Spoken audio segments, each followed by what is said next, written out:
Hello, hello, Hey hello. there, birthday boy. Oh, thank you. I'm going to drink 100 beers on this show. 100. Shouldn't it be like 37 100 beers. Oh, here we are, 9 o'clock sharp, just like every week. Just never right miss one. Perfect score. Just What are the chances? We keep begging people to be here for these live shows. What are the which chances is really that people show becoming up of every us. week and they're like, "Oh, I guess it's not happening." This was the one. 30 people just fucking up and left because we're 12 minutes late. It's not our. It's a time war. There's some kind of weird spooky time war. That's that's it. It wasn't us. Wasn't us. Mm-hmm. So what's going on? Actually, I was going to ask you what's going on because last week we ended on kind of a weird note where we fixed MovieBot had a demon, and then we got the demon at a MovieBot. I assume he's fine, and then you kind of zonked out for a minute. No, I'm fine. Okay. Yeah, I don't know. Right. Maybe some gas. I'm good. All right. Well, I actually had a funny story. I was actually went to this restaurant earlier today, and it was just like totally crazy. Look at Zach and MovieBot, Brian. They're pathetic animals.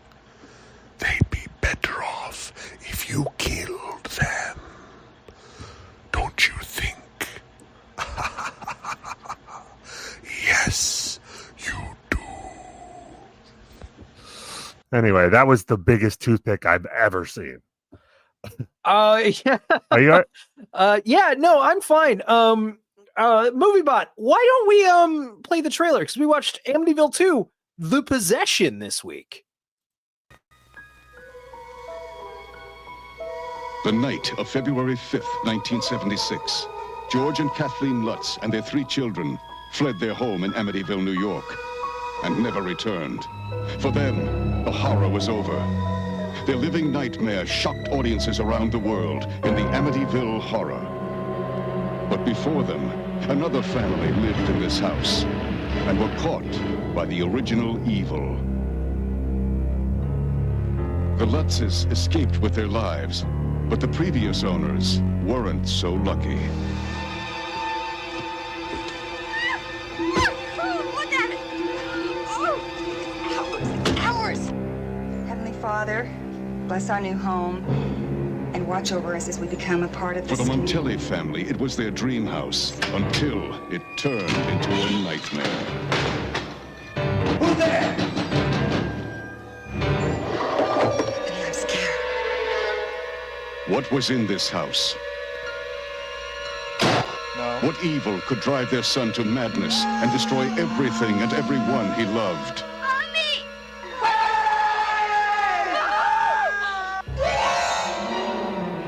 Now, Amityville 2, The Possession.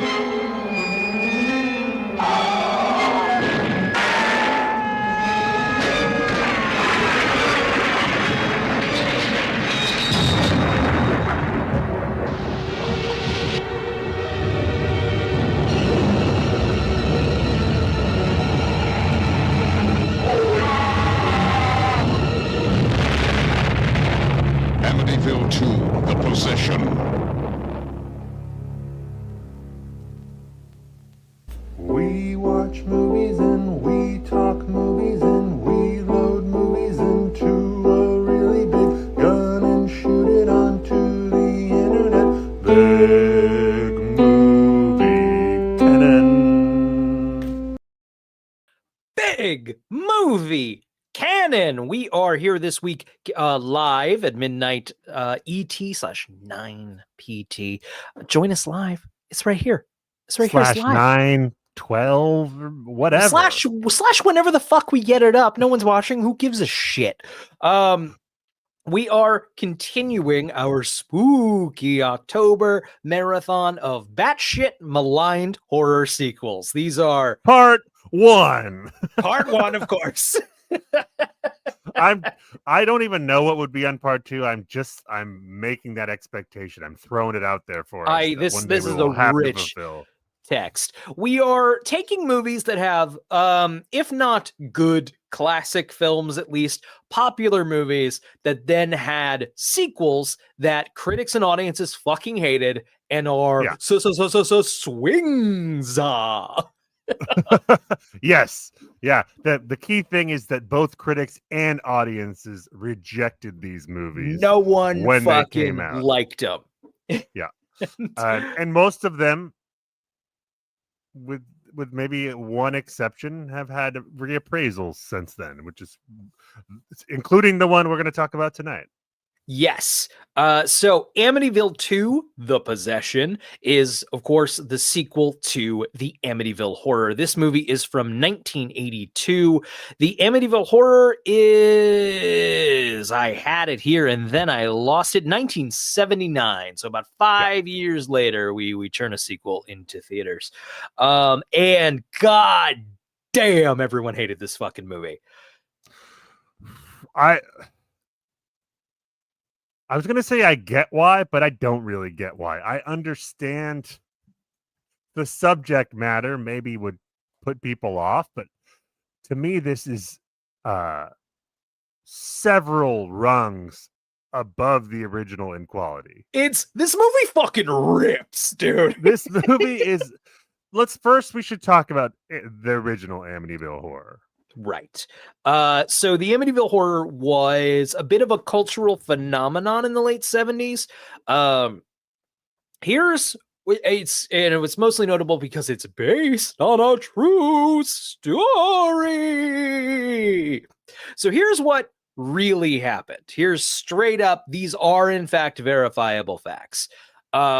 The DeFeo family lived in the Amityville Horror House, 112 Ocean Avenue in Amityville, New York. And the oldest son, Ronald DeFeo Jr., killed his fucking family.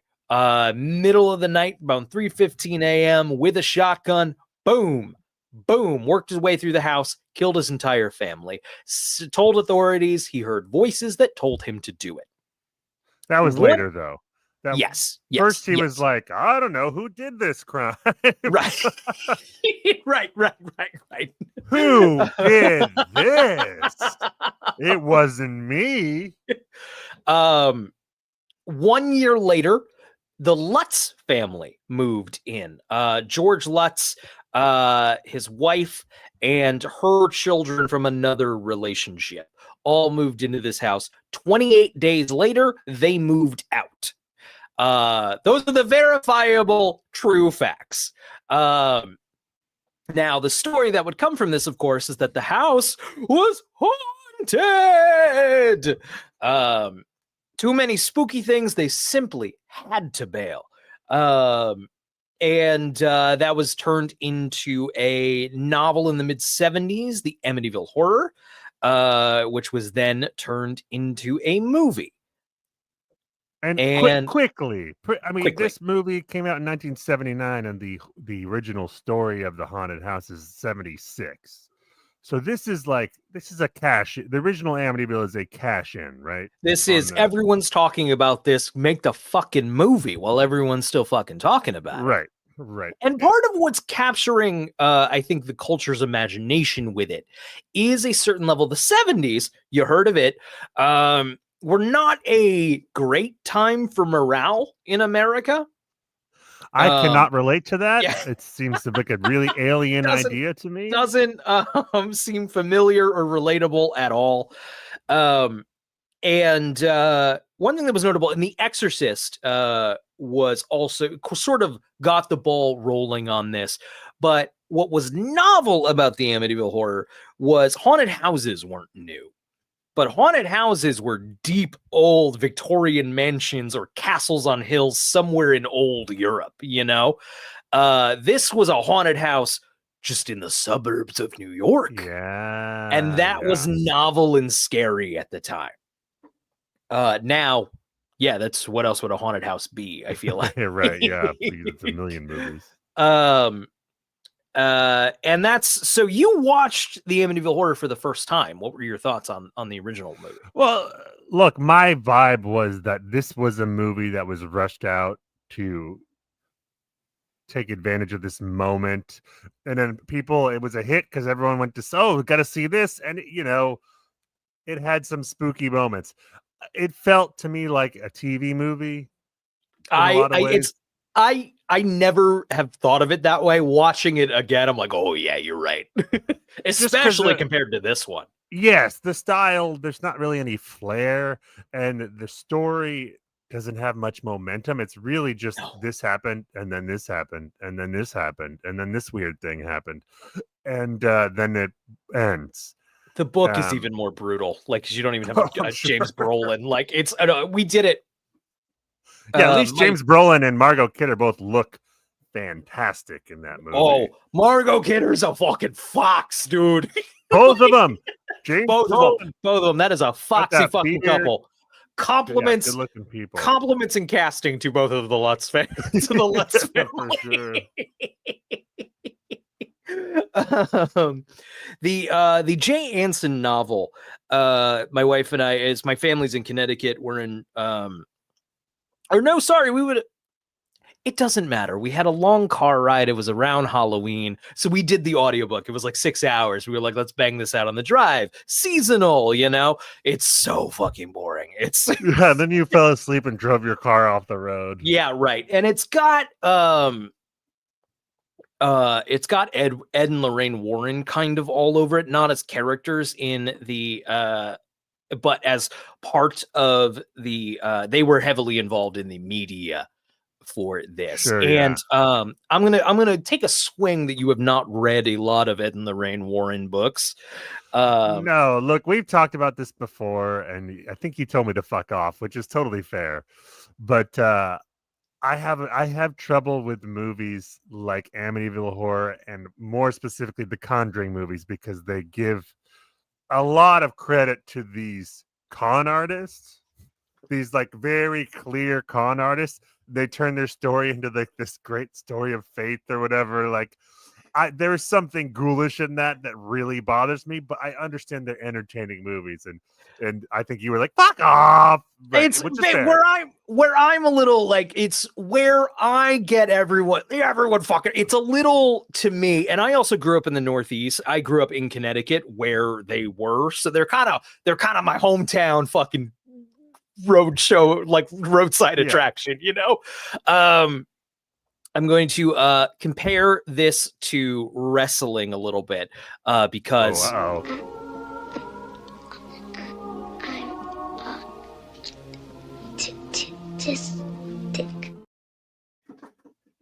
Thank you, movie bot. Nice movie bot. But there is a wrestling, of course, big secret that it's fake. Big, like, all of our careers are ruined if it's fake. Everything, kayfabe had to be protected with everything.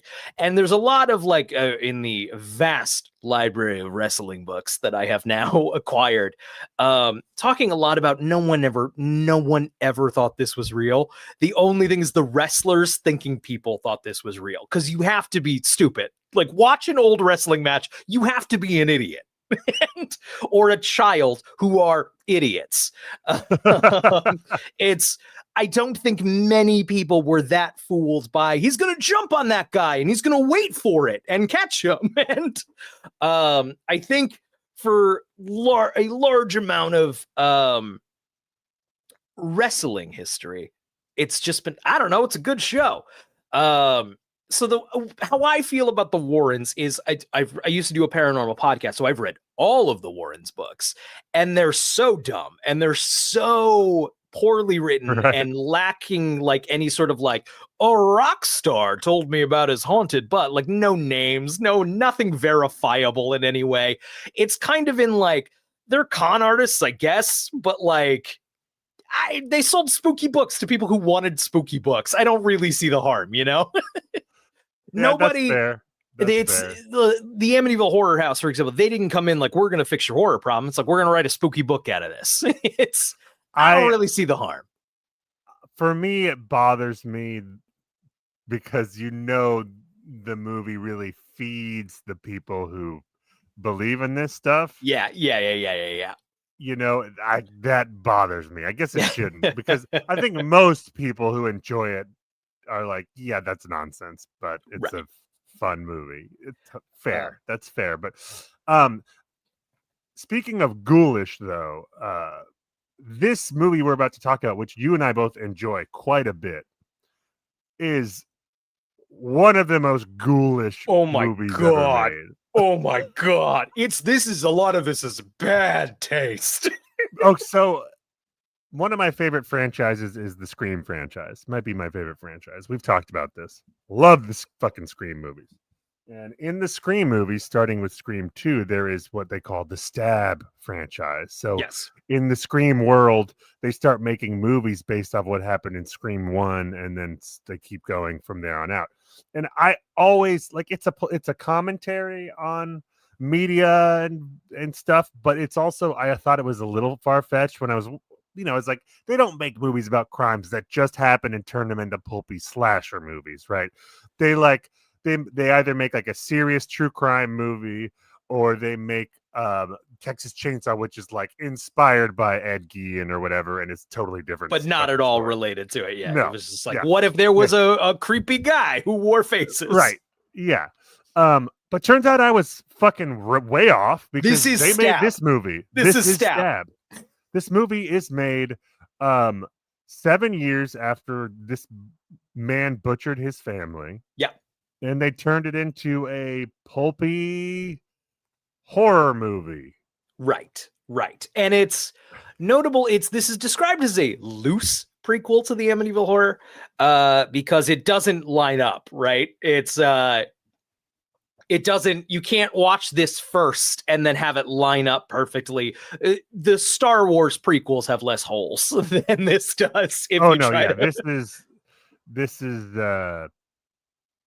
it's just like, it reminded me of that Omen prequel that just came out. Yeah. Where like I watched that, and then I watched the original Omen afterwards, and I'm like, oh no, it doesn't fit at all. Not even a little bit. Which like is fine. I could give a fuck. Like that the first Omen was clearly like someone's like, hey, will you give me a bunch of money to make a cool horror movie? Yeah, can you call it the first Omen? And they're like, sure. Whatever. Yeah, right. Yes, fine. that's exactly. We'll make it a prequel. Right. And I imagine there were some legal hurdles in the, I assume changed the name. They changed the name of the family. And a couple, so anything that happened in the Amityville Horror is true. Like that was really what happened to the DeFeo family. So I think you're free and clear. You can use that. And then everything else is the Lutz family who were involved in the movie. Did they call the family by the real name in the original Amityville Horror? In the original Amityville Horror, they use everything real that really happened. Right, but they use the real name. They use the name DeFeo. Okay, yeah. So they changed the name for this because they're like, yeah, we're gonna make some speculation. We're gonna go in some directions here that the real family of the people who were murdered would probably be pretty upset about. Yeah. So we're gonna legally clear that around a little bit. Their evidence for a lot of this happening is some paranormal guy wrote a book and made it speculated. Right. Based on interviews with the psychopath who killed his friend. Right.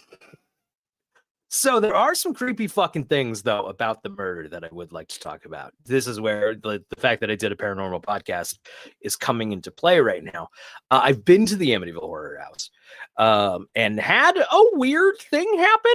Surely a coincidence, but my buddy and Eric and I, we drove to Long Island. We went to Amityville.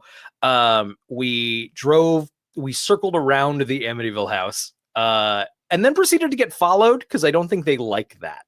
We got followed all the way to the highway. So that was already creepy. So we were there with a ghost box. And this is, if you look up Brian and Eric Don't Belong Here, it's still on Spotify. We don't do the show anymore, but and part of why we don't do the show anymore is we met a lot of ghost people, and we're like, we don't want to get involved in this. These people are fucking. We met a lot of weird. Ed and Lorraine We- Warren types. We met a lot of, and like they wouldn't let us play. They wouldn't let our comedy pod. Like, fuck you. Right, because they take it seriously, Brian. That's why it's so To the messed degree up that to it was feed like into it was really, really wild. But I did have some really, like I said, I went to the Amityville Horror House. I got an exorcism done on me. It was Well, we a good might need show. You that should look it again. up. Shit. Yeah, right. No, I don't think so. Everything's fine. Stop saying things like that. It's fine. Okay. Well, But so we're driving by the Amityville Horror House, and we have what's called a ghost box. And what this basically does is it rapidly moves through radio signals, and the idea is spirits and ghosts can manipulate those waves and stop on things to give you messages that they want to tell you. It's an audio Ouija board, and a Ouija board's not good for a podcast, so.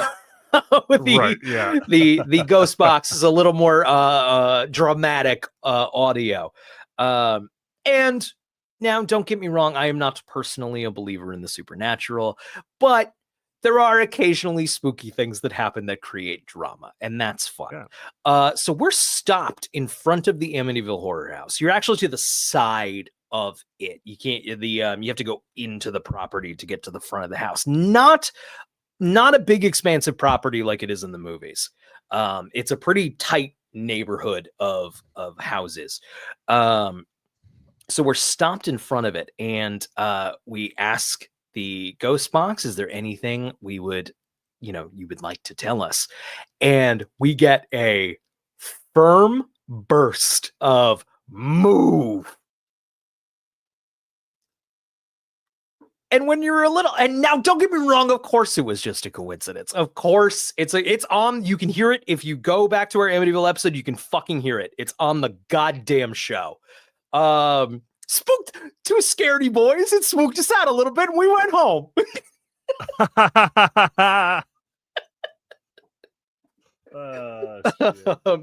But I will say, here's another true. I believe this to be true. If you go back to a police report, I don't fucking, and actually tell me if you find vice versa, but this is reported as true. The DeFeo family all found in their beds, across 3 or 4 rooms. Everyone was shot in their bed with a shotgun. Very a historically quiet weapon. Yeah, right. So 6 shotgun blasts, or 5 shotgun blasts, and no one got up out of bed. That's fucking weird. But I agree. I'll give you that it's weird, but like, what is even the paranormal explanation that the bullet holes just appeared in people's heads? Or I'm just saying it's weird. It's weird. A ghost sound barrier. I'm not saying anything. I'm just saying it's weird. And then, like I said, the houses are close together. It's a pretty it's a pretty normal neighborhood, upscale suburban neighborhood. By the way, if this is a horror movie, I'm getting killed first, clearly, because I'm so skeptical. Yeah. And I'm like making a joke about it. I'm done for. I am done for. Million fucking %, dude. Sorry, you keep are going. You were fucked. good. And I'm just. Look at his stupid mustache. The mustache is laughing at you, Brian. Ha ha ha ha, says the mustache. Kill the mustache.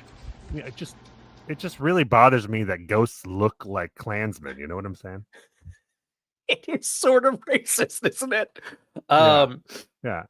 I'm sorry. Are you okay, by the way? Yeah, you kind of yeah, zoning out a little bit. It's the beer. I think. Sorry. What was I talking about? The Amityville Horror House. Anyway, You're saying weird. the houses Spooky. were really close together. Yeah. Oh, no one reported hearing gunshots that night. Right. Interviewed, like no one heard them. That's weird. It's weird. Sure. I'm just saying it's weird. Did or did it not come out like years later that they made the whole thing up? Like it was several people have been like, we can't. I believe the writer of the book, Jay Anson, later in life, which is like, yeah, we came up with it over fucking bottles of wine. Like we all like George Lutz, him, Ed Warren, they drank a bunch of wine and they came up with this fucking story. See, that's the movie I want to see. Give me that movie. That is fun. They do, they're drinking wine, they make up this thing, and then they cash in on it, but then they have to keep it going because that's fun, actually. Everyone believes in it. And I will say this was also like just in my like defending some fucking stupid storytelling. We're talking like daytime television, like the Ricky Lake Show and Sally Jessica. Right. That's where we're doing this stuff, you know? Of course. Like, yeah. This isn't your nightly news stuff. No, this is on sightings. This is, right. Yeah. right. The stakes are low, is what I'm saying. So yeah, that brings us to Amityville 2. Once again, like Exorcist, it's just Amityville 2. Yeah, it's an interesting trend. Yeah. Well, it's because in both cases, and I said this last time, they have the in the subtitle. So you can't have the Amityville Horror 2, The Possession. That's too much the. So it's Amityville 2, The Possession, Exorcist 2, The Heretic. A great point. Great point. But you could have gone The Exorcist 2, Heretic, I guess. But so we there is a Amityville 2 book, and that's what George Lutz reportedly wanted the movie to be based on. Because you see, the hauntings continued conveniently for the Lutz family. So when they left Amityville. Yes. It followed them, you see. Isn't that like Poltergeist 2? I think I've never seen it, but I think that's what happens there. I believe so, yes. The studio does not want to do that book. They want to adapt Hans Holzer's Murder in Amityville, which is more about the DeFeo family. And Lutz sued over this. I don't know exactly what kind of power he would have in this situation. Right. I don't like the movie. Yeah. I don't really understand what he lost that case, obviously. But somewhere in that agreement, it's a poster did have to be put out of like, this does not involve this has no involvement from the Lutz family. It is odd to me that the studio preferred the sequel that didn't have any of the cast from the original. I don't know if we're getting the cast back, but right, that's fair. Maybe that's it, or maybe they didn't want to have to pay them or whatever, but that's a goddamn good point. Yeah, maybe it's like Brolin's like, fucking pay me a lot of fucking money to do another one. Yeah. It's also it's especially at the time, it's sort of different now, but sequels very gauche at the time, and also sort of considered like it's not going to make the same amount of money. Now in our franchise bloated world, it doesn't really feel that way anymore. So yeah, I think Dino De Laurentiis was the producer on this. This was kind of his baby. It does the Murder in Amityville story. And so we bring on a Italian director. This is his only Hollywood movie. Knocked it out of the park, dude. Knocked it out of the fucking park as far as I'm concerned. Damiano Damiani barely spoke English, had to largely speak to the cast through a translator.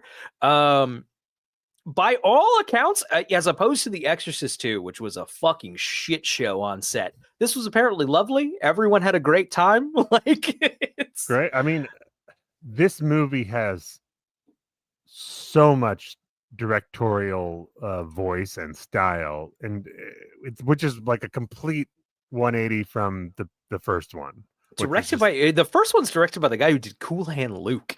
It's wow, it's so Yeah. anonymous. yeah, This one, I mean, I guess directing horror is the talent, man. It's a whole different skill. it's also it This was one- fast, and I'm sure it was a paycheck. The fucking staging is really good. The staging, the camera moves, the way it's shot, the lighting. This is a treat to watch. It's very, very Italian. I don't know if you've watched a lot of Italian horror of the period, but it's very much got that vibe, which is a vibe, which maybe is partially maybe explains some of the audience reaction to it, which is also it's fucking revolting. A lot of this is revolting. Yeah, similar to The Thing, right? The Thing came Yeah. out and people were like, "That's gross, gross. No, thank you." So why don't I bring up the segment from At the Movies where Gene Siskel and Roger Ebert baby. talk about Amityville 2.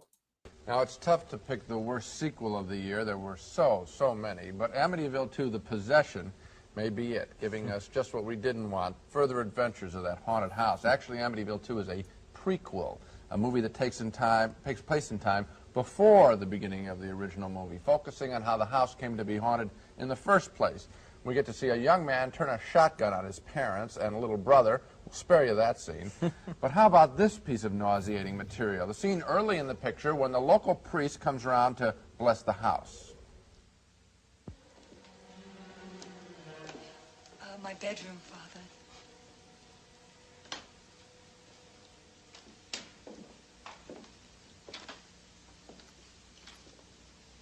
Oh, my bed, too.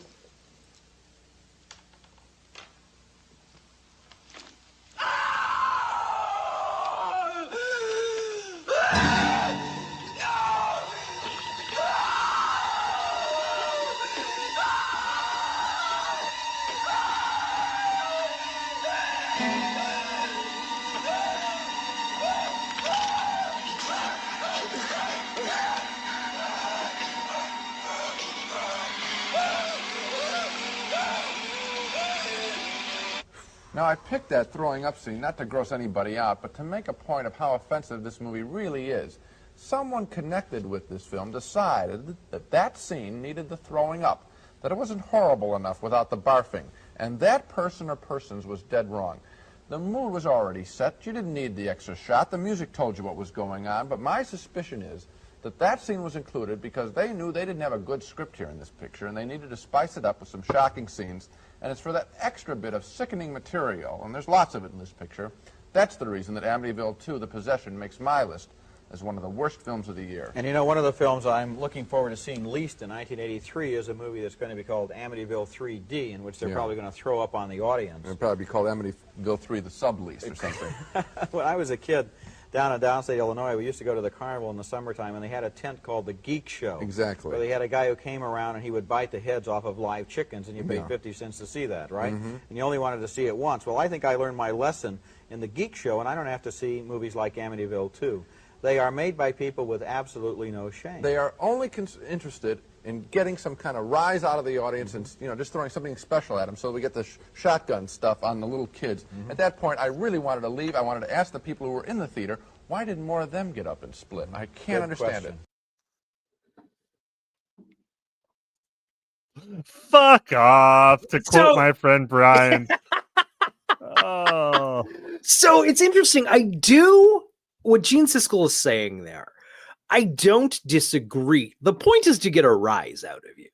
This is no, I was going to schlock. say, congratulations. You just described the horror genre. Right. Like it's a schlocky genre, and this Well, is no, a it's all about schlocky movie. provoking a response from you. Right. That you don't normally get in everyday life, but you do it in the safety of the movie theater, right? Right. And man, this movie's provocative. I loved those guys growing up, and Ebert is one of the great critics of all time, obviously, but they had a real blind spot for this kind of movie, for horror movies in general. And also comedies, they also had a blind spot for, where they just were not in touch with what was funny in a lot of cases. some of this stuff is comes with time, right? And comes with, I mean, Right. yes, they were, of course, the like I can see why audiences rejected this. I don't think they were nuts. They No. Siskel and Ebert very much in line with the sentiment of the time. This kind of thing is definitely ahead of its time, because Ebert in the aughts and like towards the end of his life would have given a movie like this a good review, because he did all the like there were a lot of, he gave The Devil's Rejects a good review. You know what I'm saying? Right, like right. He changed his opinions as he got older, as we all do.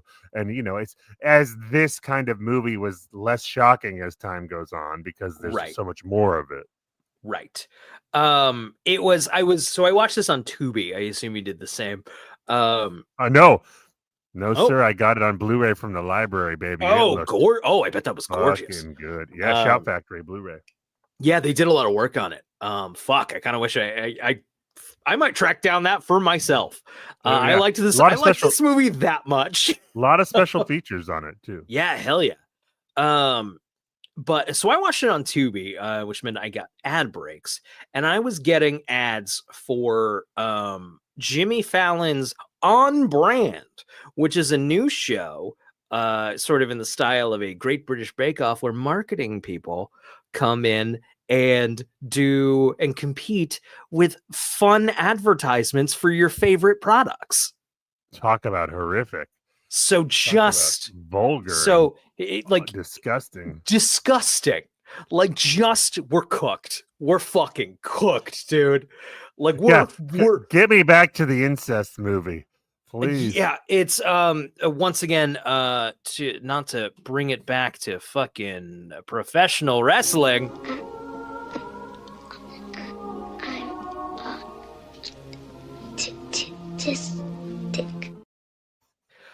Wrestling right now is going through a thing where like they're really now jumping on board suddenly with getting ads everywhere.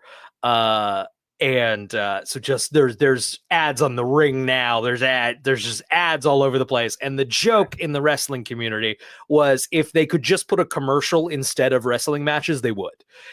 And Jimmy Fallon's On Brand is like, fuck, they fucking did it. They fucking found a way to put a fucking commercial just instead of the show. So to contrast that with a movie that is art, it's art. Oh yeah. There is so much authorship in this. The Steadicam, the lighting, Burt Young is in this, who you may recognize from the Rocky films. Oscar winner Paulie. Won an Oscar for Rocky. I think is giving a great fucking performance in this. So to shoot from that of like, how dare you like fucking throw this movie in the garbage? And just, you could level that complaint against the first movie, and I would be like, yeah, that movie wasn't very good. This movie, the family has character and life, and there's a dynamic there, and there's drama even before the haunted house, and there's tension. And there's forward momentum, and there's staging, and it's excitingly shot, and the scares.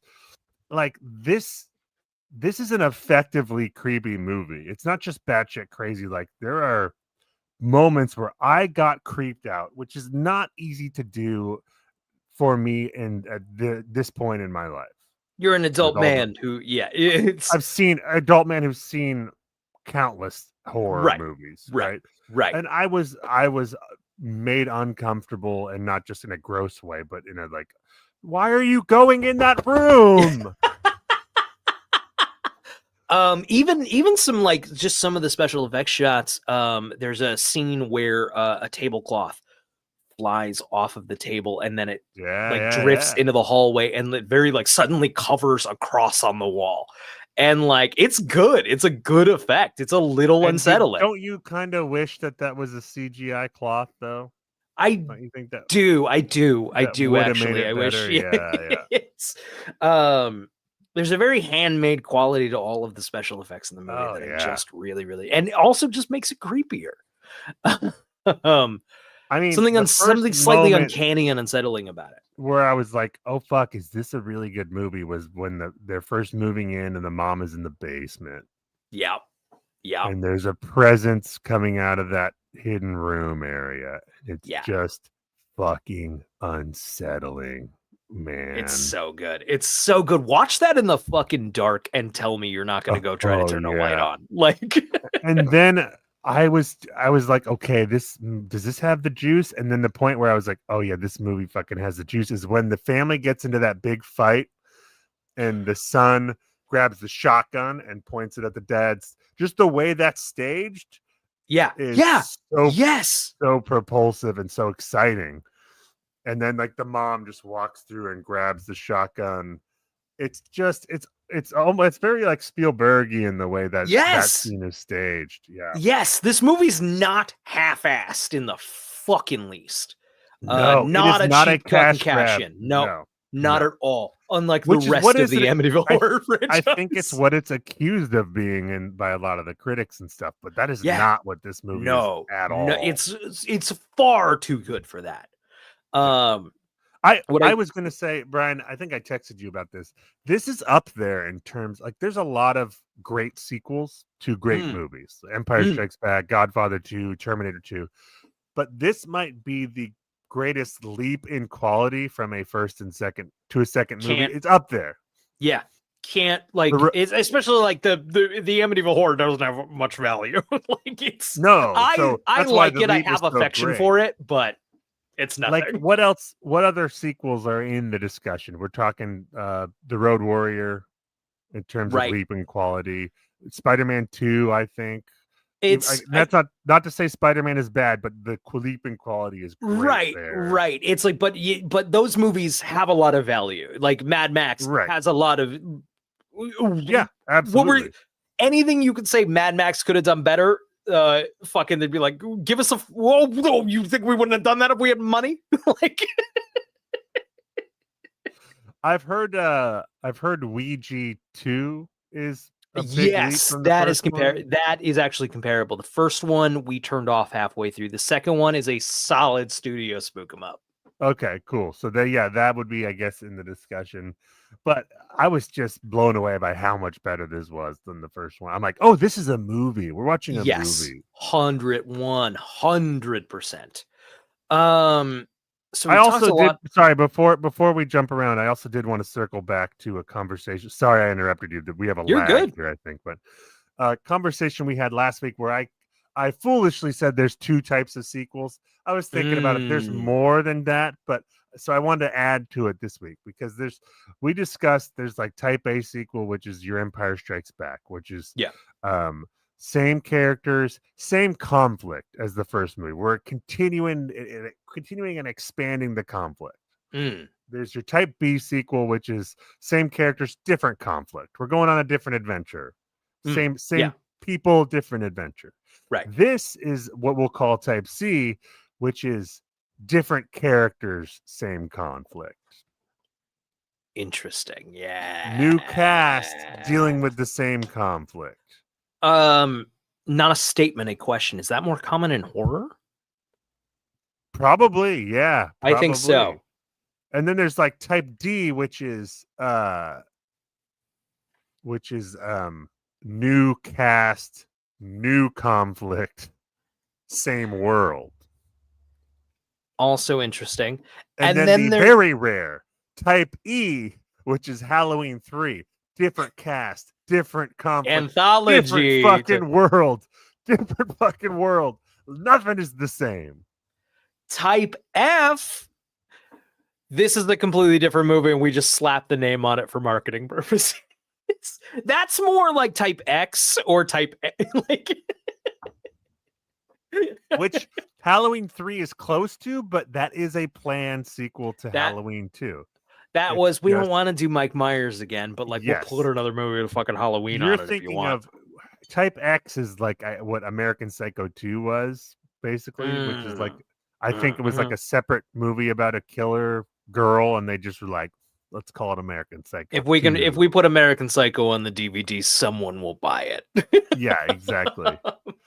But anyway, so this is type C, different characters, same conflict. This is all, hey, we're learning, man. We're building the big movie canon. We're building the canon as we go. There's a lot of other letters in the alphabet in case we come up with more. Yeah. It's those are the ones we know for now. So we've been talking about how this movie is quite provocative. In the family are a brother and a sister. It's very Arrested Development with Oh yeah. So the brother is Jack Magner. Jack Magner is only in this and another film. Doesn't even, I'm looking at Wikipedia right now, does not even have a Wikipedia page. Magner he's good in that he's the young man who becomes possessed by the evil spirit of the house and kills his family, the Ronnie DeFeo Jr. avatar, if you will. But he did this and another film, quit acting. He's a principal of a school in Boston now. Oh shit. I mean, that's gotta be tough for when his students realize he was in this movie. Yeah, I wonder if he advertises that. Those stories are always very funny to me of as someone who, and I'm sure you can relate, like desperately trying to like claw into the fucking industry. Like that's the dream. That's always been the fucking goal. And like you did 2 movies and said you hated this and bounced. Like it's not for everyone, man. No, man. No, definitely not. But he was good in this, so that's it's someone with some talent walking away. It's not like he swung and missed. I guess it might have seemed like he swung and missed at the time because I think so. Yeah, right. But no, he's good in this. The sister, the teen sister, is played by Diane Franklin, who you might recognize from Bill and Ted's Excellent Adventure. She's the princess in that. And where I primarily know her from is a film called Better Off Dead, starring John Cusack, where I was in love with her. Who does she play in that? She is the French exchange student love interest. Who I I've wanted to make Better Off Dead. I love Better Off Dead. I like John Cusack, so I should watch it. It's Better Off Dead. It's Cusack's first role, I want to say, at least first starring role. Wow. And it's directed by a guy named Savage Steve something. But the director of this movie, and it's I don't think was especially well received at the time, but was popular among my friends in high school. That DVD got a lot of play. Runs into Cusack at a party. And Cusack corners him and go, "You ruined my fucking life," and walks away. Director of Better Off Dead is like, "I have no idea what the fuck that was about." Oh, because he gave him a shot and yeah, because he turned him into an actor. I think that maybe was like he hates the Hollywood life or whatever. Maybe that's it. That must be it. And we can't all go and be principals of schools. That's in Boston. wild. But I love Better. I have no fucking clue if it holds up. All I can say is it got a lot of play in high school. No, and I was in love with Diane Franklin. I need to love with her. She's lovable in this one too. She's a very powerful performance. And this is a good time to quickly segue. I guess we haven't even talked about the grossness yet. That's what I would like to get into. Okay, yeah, you go ahead, because then I have a segue after that. Great. So we set off pretty quick that they are close. These siblings are very close, very playful, the first scene is immediately just like alarm bells, though. They're flirting. Right. It's gross before the possession happens. Right. The possession just gives him a little nudge. This is kind of like Jack Nicholson in The Shining, where it's like, you hated your family before you got to the house, buddy. Yes. The house was just like, hey, why don't you just fucking do it? Right. In both cases, the house is like, dude, come on. You're just fighting it. Just stop fighting it. It's fine. It's not fine. No, there is sexual fucking tension here between these two Yes. characters. It is You very. know- You remember that episode of Friends where Rachel dates the guy who's Yep, like got a weird yep. relationship with his sister? It's that, and Chandler's like, Yeah. that's what this is. And when you're watching it for the first time, it's like, do they know that? Is this a mistake? Like, is this just two actors with chemistry? You know, like right. Is this just bad filmmaking? It's not. Right. It's not. It's intentional.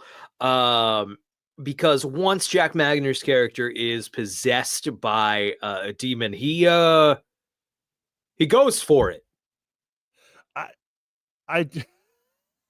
I do think this could be why the movie wasn't a hit, because people were probably laughing out of discomfort during that first scene where they're flirting. Yes. And also what you said, they probably were like, this movie's terrible. Look at these actors. It's weird. And then you don't want people laughing at your horror movie unintentionally. Right. But it's on purpose. It's not unintentional. But oh man, there's what I love is the it's a really uncomfortable scene where the brother is like, pretend I'm a fashion photographer, and pose for me. Yeah, taking off her clothes, and then it cuts to she's confessing to the priest, and she's like, my friend. And I went all the way with my friend. I went all the way. Ugh. And she stops, and she and then what was it? There's a line in there. He does it to hurt, and the priest is like, "Whoa, what the fuck are you telling me right now?" And then she's like, "He does it to hurt, God." And it's brutal. It's brutal. And also, he does it because he wanted to all along, a little bit.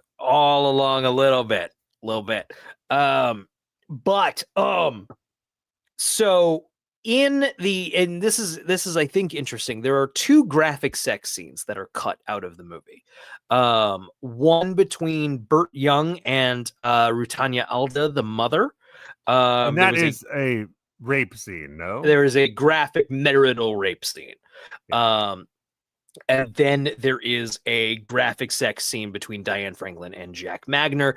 Test audiences fucking loathed it and cut it out, and so they cut it out. You know what? This is just another case, Brian, of studio interference with an artist. Okay? What are you doing? Just like with Zack Snyder, all over again. Okay, I know. You know what? I'm going to say it right now. Fucking hashtag release the incest cut. Release the incest cut. You cowards. You cowards. I will release the incest cut. I will just devil's advocating real fast here. So Damiani was upset about the cuts. I can say as a look. I understand he wanted to be provocative. He wanted to absolutely freak fucking American audiences out. You Americans, you're so fucking like, he wanted to like just bull rush past some taboos.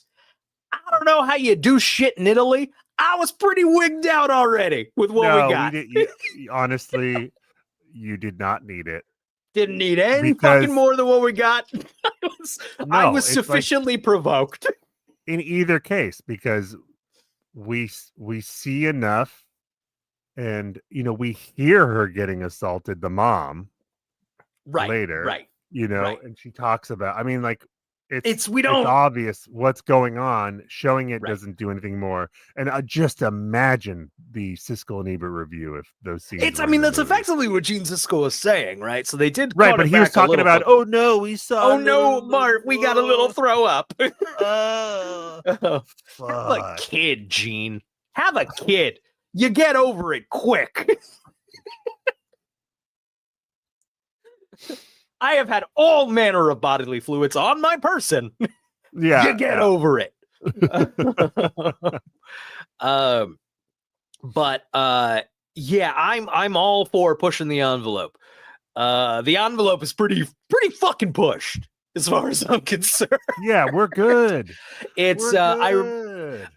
So I remember reading about that before I rewatched the movie. I remember reading the sex scene was cut, and I'm like, oh, did I first see a director's cut or something with that? No, the footage has never been seen. It's never been released. Wow. It's never been added to anything.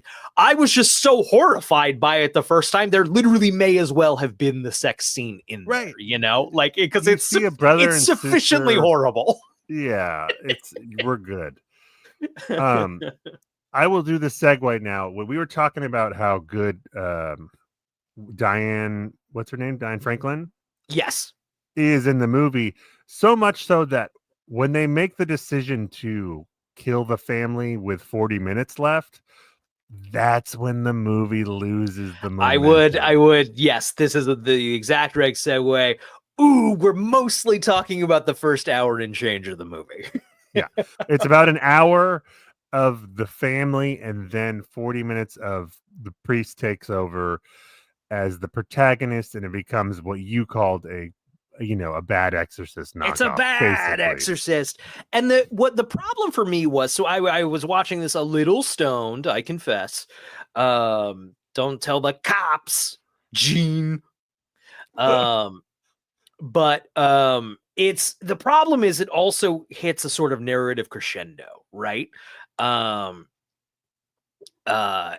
murder happens, and there's a scene effectively as Magner's character is being brought to the police car with like the priest is kind of eyeing him like, I know what the fuck is up.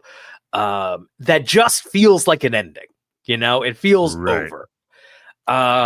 And then it's kind of like, oh, we're gonna do this bad exorcist thing now for the rest for the other 40 minutes of this movie. And I, in my state of consciousness, I was having fun with the bad exorcist movie as a bad exorcist movie. That doesn't change the fact it's a pacing fucking nightmare. It's tacked on. No, it it's doesn't quite work. it's still well made. It's made by the same guy, and it's still got a lot of the good staging and the effects and the lighting and all that stuff, and the performances are fine. The problem is, as it often is with when movies do that, right? They do the big this is two movies, and then halfway through or thereabouts we switch to a totally different movie. Right. If you do that, the second movie has to be more compelling than the first movie. 100%. Whereas 100%. like with Psycho, the first 45 minutes is very compelling. It's a very compelling movie about a lady who steals some money and is on the run.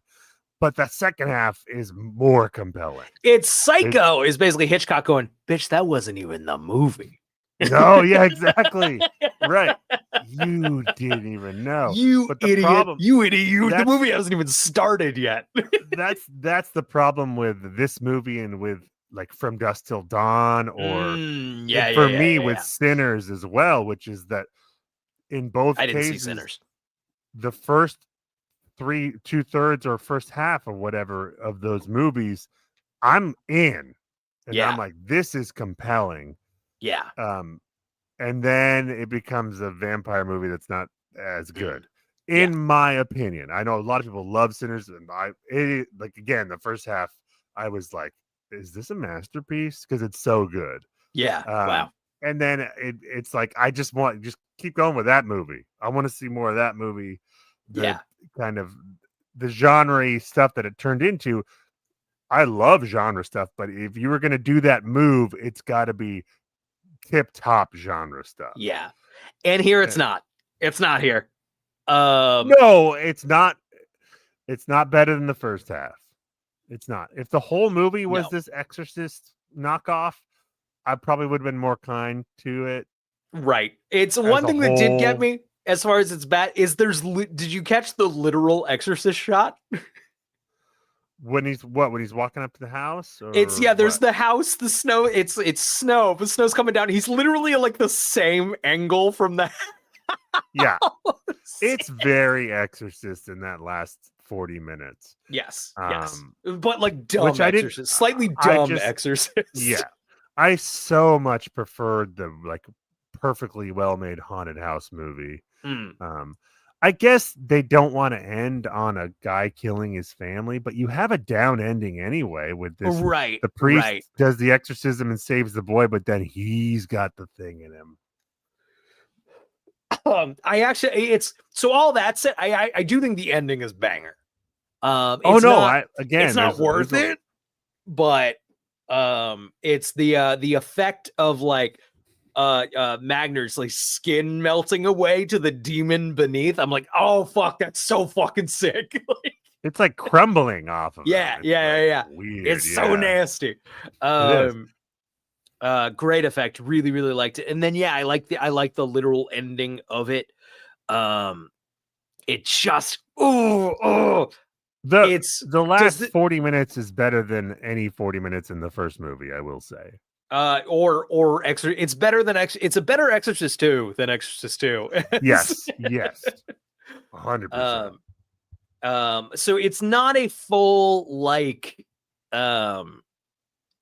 it's not a full like eject, oh no, it sucks now, but like that first hour and change is like, is this really fucking good?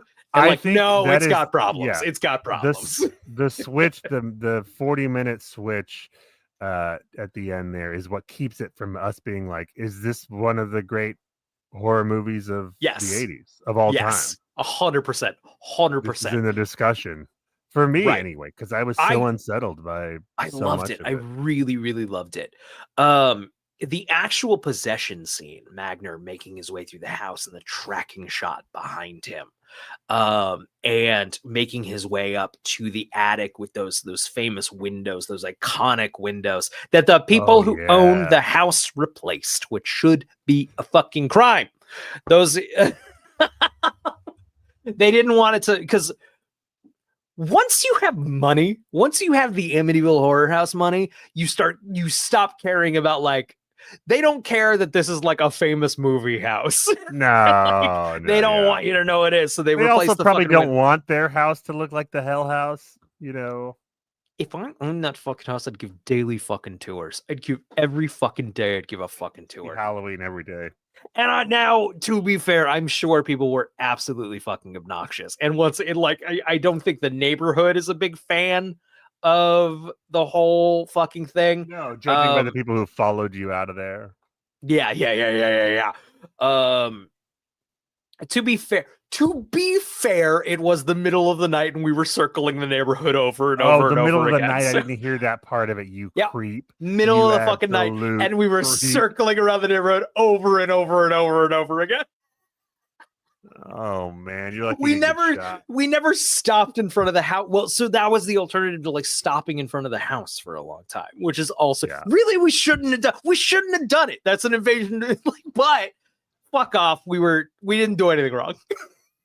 So you were talking about this. That's an amazing. I love that the presence of the house is represented by these like steady cam shots of like you're the POV of the presence, which was probably an influence on the movie The Presence, which is a really good movie that came out this year. That reminds me of I think the haunting in the house itself is much more of a character here than it is in the first one. Oh yeah. It's all just sort of anonymously like, there's a goo coming from the walls. Right. It's like random shit is happening over and over. No, this is like... This feels much more like a malevolent presence in the house. This is an entity. Yes. Right. With like a plan. Right. And, and that's all communicated to us visually with the camera. Right. Like a movie. I'm scrolling through my notes here looking for anything else to talk about. Rutanya Alda was nominated for a Golden Raspberry Award for Worst Supporting Actress for this film. It was her second consecutive after previous year's Mommy Dearest in the same category. What a shame. She's wonderful. I think she's great in this. I don't actually know what happened to Italian movies. Italy was making movies for the American market, and there was a whole flood of them. I don't know what happened there. Like, did we stop buying them? Did they stop making them? But it's interesting the level of like, this is a very Italian feeling movie, and audiences weren't ready for it, man. They weren't ready for it. I wonder. I always wonder what movies are coming out today that in 20 years will be like, oh shit, that was really good, and we thought it sucked. Yeah, I have that's always been. Interesting. There was, God, I was literally just thinking about this. There was something I saw, like people are going to be like, this was a great movie, and it sucks. It sucks. I hated it. But I don't remember what it was. Let's see here. The Amityville horror franchise will continue through like long after this one. Amityville 3D, as Roger Ebert queued up for us. I have a question that maybe you would know the answer to, and I looked into it and I could not find an answer. I couldn't make heads or tails of it. Are all movies with Amityville in the title part of this franchise, or is it just something that we can do whatever? Okay, so the Amityville franchise, officially like MGM, the Amityville franchise, is Amityville's 1 through 3, a 4th TV film that don't waste your time, and then there are 4 direct to DVD film or direct to video Amityville films MGM produced. One, Amityville 1992, It's About Time, ain't half bad. But those are the official MGM. What about the remake? Was that in there? Yes, and the remake. And then I believe there's also a direct to video sequel to that. That 2005 one's bad. It is like 79 minutes, so it's got that going for it. Maybe we will one day talk about that in a I'm sure we, Ryan Reynolds, Melissa George. Melissa George.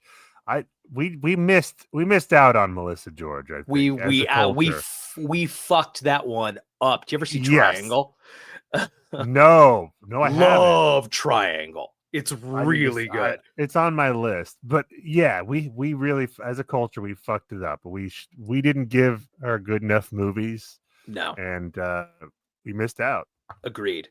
Also, the Amityville 2005 remake, Chloe Grace Moretz's first on-screen role. One of the kids.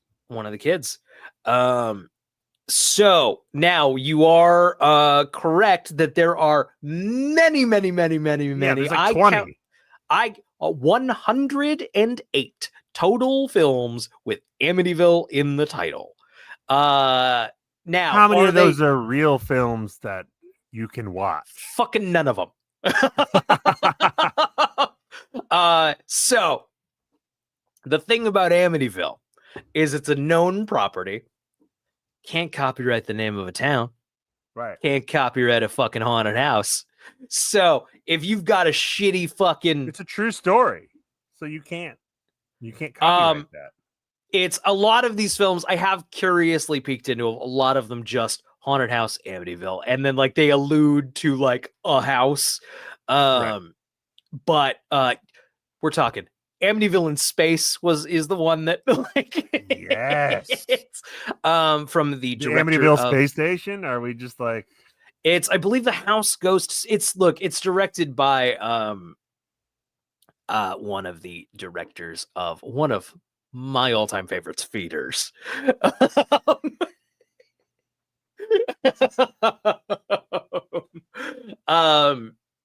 These are you're familiar with a studio that was popular in the late 2000s 2010s, Asylum.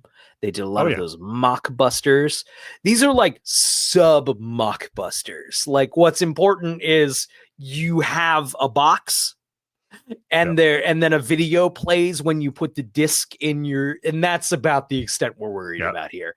It's largely for people with the movie pass who have unlimited rentals. These are the things like Amityville in Space. It's more it's funny we made that and you have that DVD on your shelf, but like there's no movie here, you know. With all those, more money was spent on designing the box. 100%. And like movie, something needs to play when you put it in.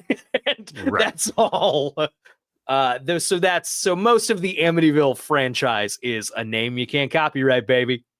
So no, these are made by whatever by just any fucking guy. We could make a movie tomorrow, slap Amityville on the title.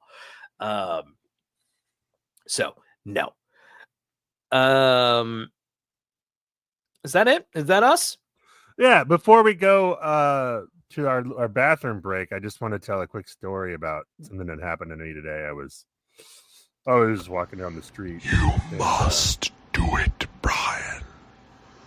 You must do it now. Anyway, I was like, "What is this, Halloween? Why are the trick-or-treaters out?" Let's take a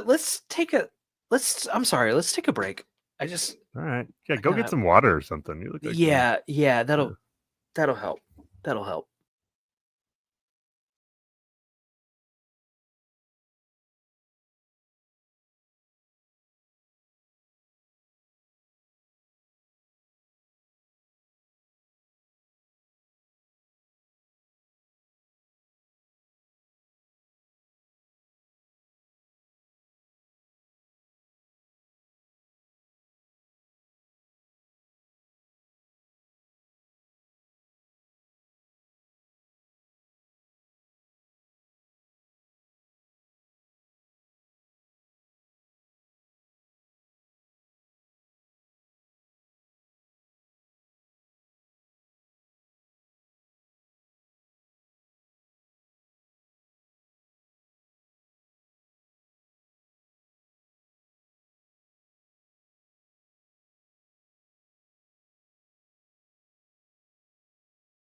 We're back. Hey, everybody. Before we get back into it and before we play one of our games, because we're going to get a good one this week, I can feel it. Zach, I can feel it. Yeah, I do want to tell totally a story. I do want to tell a story about how I got banned from a subreddit for short dudes. Yes, I've been champing at the bit, whichever it is. So, for the record, God forbid, I'm 5'11", maybe 5'10" and a half. I'm not sure what it says on my driver's license. Never had to worry about it. I'm of an average height.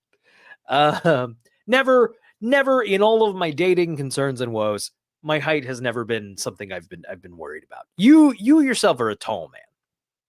Yes, I am almost too tall. No complaints really, other than like back problems and joint issues. But like, I'm 6'5", so I'm There like, I'm a are tall guy. corners of the internet that are basically like, no women will fuck us. They're all fucking tall guys. They're all fucking these tall chads. So you're stealing all the girls from all of these nice men on the internet who are so nice. But There are, I will say, there are some women who straight up will not date someone shorter than them, and I know I've learned that it has never been a problem for me, but I've heard that, and I'm always like, really? Okay, look, yeah, I'm not saying there are not complexities to dating. I'm not saying app culture ain't like I've mostly missed the apps. So I would say get off those, meet somebody at a bar. But I don't know if you're super familiar with how Reddit works. It's one of my weak spot doom scrolling things. I get rid of it and then I fucking pull it back up. And one of those things. And the way basically it works now is the algorithm hits you with a bunch of shit you didn't subscribe to. Like I just want it to show me wrestling and Ninja Turtles. That's what I want from it. And occasionally there are boobies on there, and that's pretty cool. But that's what I want from this. But it'll show you other things, and God forbid a headline hits you and you click it, because then it'll be like, "Did you like that?" And we'll show you more from that. And so I morbidly hit on one of these like dudes complaining about women. And just to like see what the fuck this was up, and then Reddit was like, did you like that? Here's more from our average height dudes, a support subreddit for dudes who are the height that most people are, because that's why they're unfuckable. Look, yeah, I did.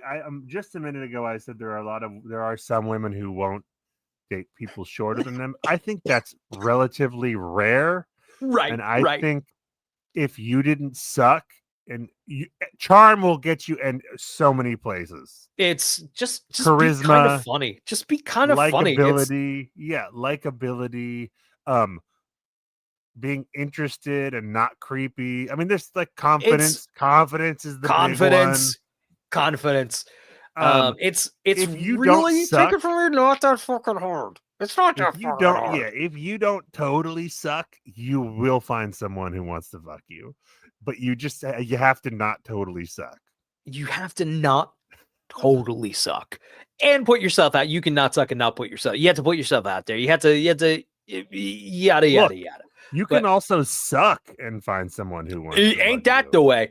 But either way, these subreddits that are mostly like, once again, if you find yourself on a subreddit complaining to like, they don't like that we're the height that most guys are. That's not the problem. That isn't what the issue is. But so I end up clicking into, I guess, Alexandria Ocasio-Cortez said something about Stephen Miller recently and his height, making fun of him. And there was some reaction in the community of like, oh, so body shaming is okay, or not okay. The community that is always upset that the left is too offended by everything. Correct. Yes. Yeah. Nail it. Boom. Bullseye. The community that worships a guy who just is constantly criticizing other people's physical defects. But not me. But not me. While don't like himself it. not being a pillar of Not exactly. health and fitness. Just throwing that out there. So AOC then made a video apologizing and then basically saying, like, lots of short guys have tall guy energy. Not perfectly worded maybe for a politician, but then what? So this is the reaction thread that I'm reading. And I, in a moment of weakness, just throw out into the ether, commenting with a lot of short guy energy in this thread.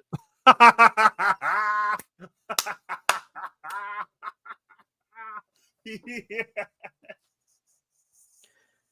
So I then get a message from a moderator that I've been banned from average height dudes. Talk about short guy energy. That right Talk about there. short guy energy. So I respond to that with, sorry, didn't mean to offend the good people of Munchkinland. No. Which then got me double banned. Like, I am no longer allowed to message this moderator. And just a reminder to the listeners, you are not making fun of actual short people. This is the average height group. This is the average height group. This is the average height group, and you're just making fun of them for having such small inside. They're just small people inside who also can't reach the top shelf. But it's fine. It's fine. So this person hits me with this moderator, before he double bans me, hits me with an acronym that I was not familiar with. YWBAW.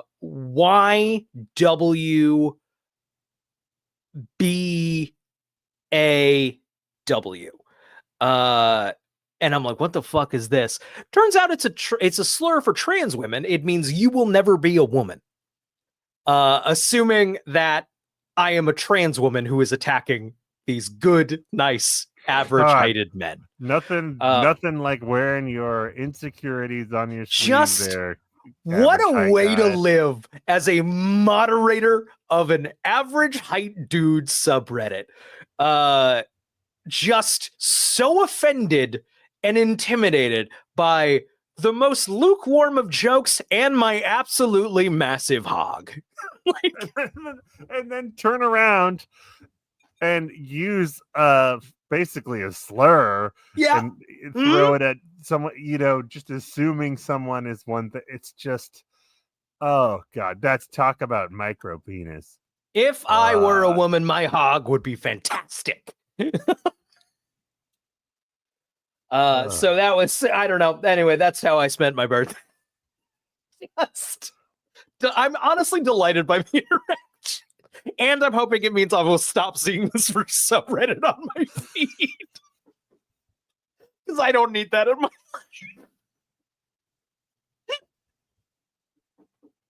Should we play a game? Yeah. Oh, Brian. I just want to make sure people know that I, a tall man, am not laughing at short people. No. When I laugh at what you're saying, I'm laughing at you making fun of the incels. These are fucking incels. Hey, you're out there. You're fucking gorgeous. You're goddamn gorgeous. You look great tonight. Yeah. It's all about the fucking energy. I am not. Largely what I'm saying, like, it ain't that fucking hard. You just gotta have some fucking charisma. Put it. I ain't the. Look at me. Like, Brian. Also, you know how often I hit my fucking head? That's It's an insane amount. I was telling this story. Try sitting on an airplane and being 6'5". Just try it, Brian. Just try it once. I was telling this story to my friend Scott, who is also a tall gentleman. He worked as a teenager in a grocery store. It's like, you don't know what you're asking. You don't know what you're asking for. Like, it's any old lady's like, get that. I was at my high school reunion a couple years ago, and a girl who I knew in high school, as we were catching up, she was talking about her husband, and I think she said he was like 6'9", and I was like, "That's a big boy." I go, oh, tell him I'm so sorry. Like, seriously, I'm like, no, seriously, I think I have it hard when it comes to that kind of thing. 6'9", that's fucking miserable. You don't fit anywhere in life. Yeah, if you're 6'9". that's an officially big boy. That's You don't fit anywhere. Nothing is designed to make you comfortable when you're 6'9". no. I Also, have the largest lazy boy recliner that they make. I barely fit on that fucker. I barely fit on this fucker, Brian. I'll also just throw out there, it's a final piece. Get the fuck off the apps, man. Because, like, okay, to its like credit, app culture, I think, has created an element. You can filter by like, I don't. And so, of course, people on these fucking apps, which are for hot people, which I don't even mean, I'm not even talking like genetically attractive people. I mean, people living the hot people lifestyle, you know? Right. Yeah. It's like they're not for normies, man. They're for that. Get off them. Get off them. They're not good for you. Yeah, I'm on the dating apps because that's how most people do it. But you're days. tall. It's fucking miserable.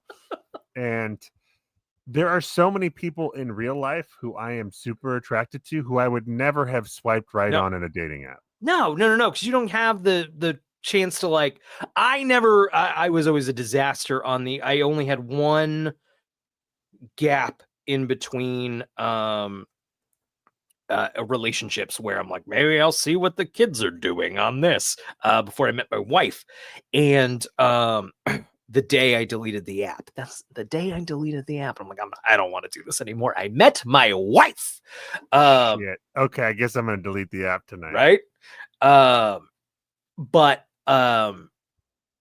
so yeah, I the only Tinder where it's just like a picture, fuck no, nothing, goddamn nothing, no. It's I need a little bio where I can be funny. Right, you need some time to prove yourself. Yeah. Right.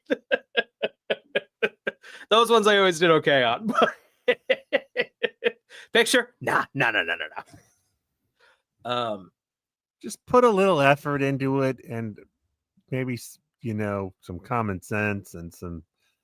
Yeah, you should do. You'll be okay. It's scary. It's hard. You have to put yourself out there, which is uncomfortable, and I'm bad at. It's okay. Another unrelated thing before we play a game. People talk about these same incels talk about like, oh man, now that I got this on, I get hit on all the time. Now that I can't do anything about it, and like, I go to bars. I like to talk to people at bars all the time. And I just get to walk out of the bar going, I think she was flirting with me. And I never have to test that, you know? Right, yes. I don't think I get hit on anymore. I just get to believe I was and hurt nobody, you know? It is funny, though, when you are in a relationship, I've found this to be the case. You get flirted with a lot more. And I don't think it's because people like flirting with people who are in relationships. I think most of them don't even know you are. I think it's because you are not thinking about it because you're like, I'm with someone. I don't. There's no stakes for you, and so you're so much more confident. Right. And you seem more relaxed. I've talked about this, but flirting for me, as far as I'm concerned, just means being on. You know. Right, yeah. Of like I'm just on. Like no, sometimes flirting and like hitting on get thrown into those are different things. Like yeah. My wife will hit me with, you were flirting a little bit. I'm like, yeah, I guess so, you know. Like that just means being on. Right. I think I'm often thought to be flirting when I'm like, oh, I was just being jokey. I was just I want everyone to be in love with me at all times because I'm running for the mayor of no one at all times. Yeah. There is nothing more attractive than wanting to fuck me.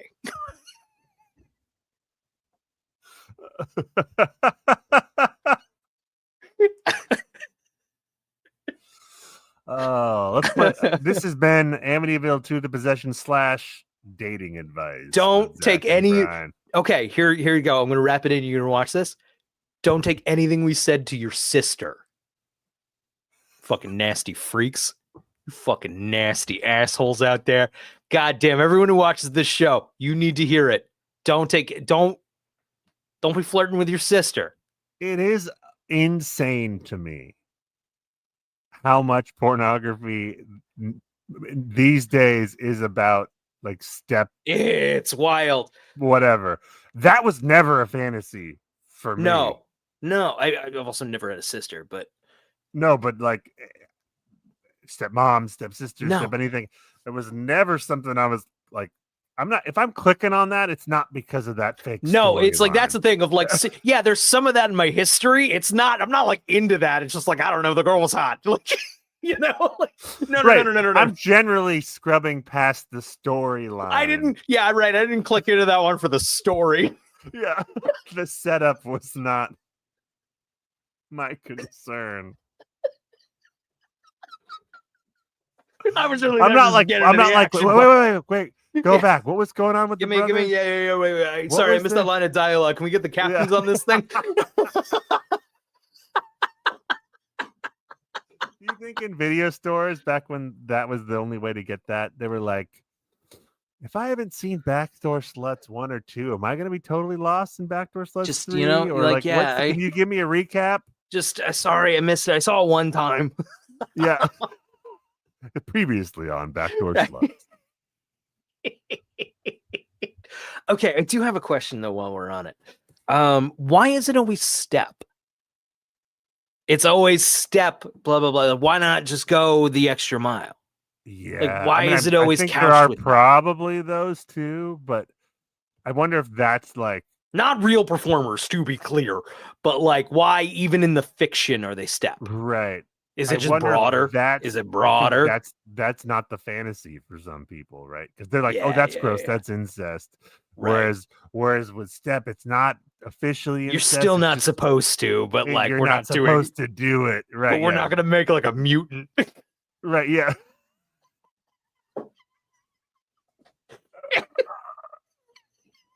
Gross.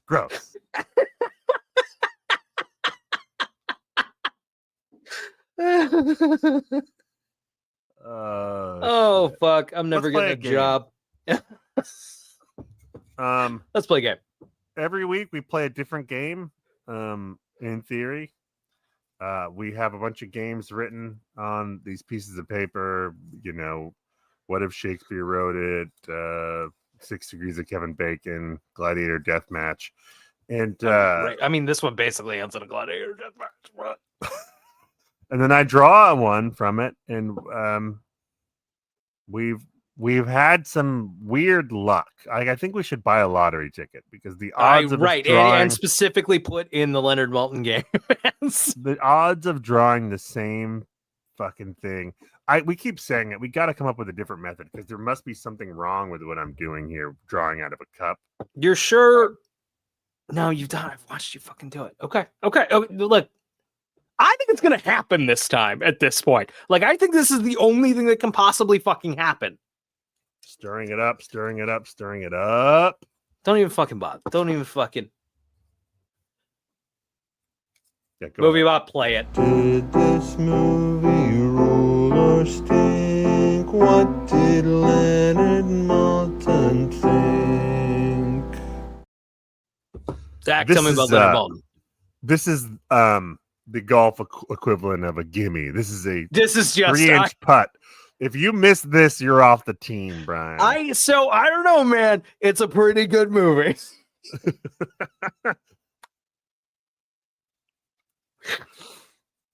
The Siskel and Ebert clip was a hint. I was gonna say I'll tell you what the first one was. Real fast. reviewed. Give the briefest sentence of what the Leonard Maltin movie guide is, just in case. Oh yeah. Leonard Maltin, film critic from the like 70s, 80s, 90s.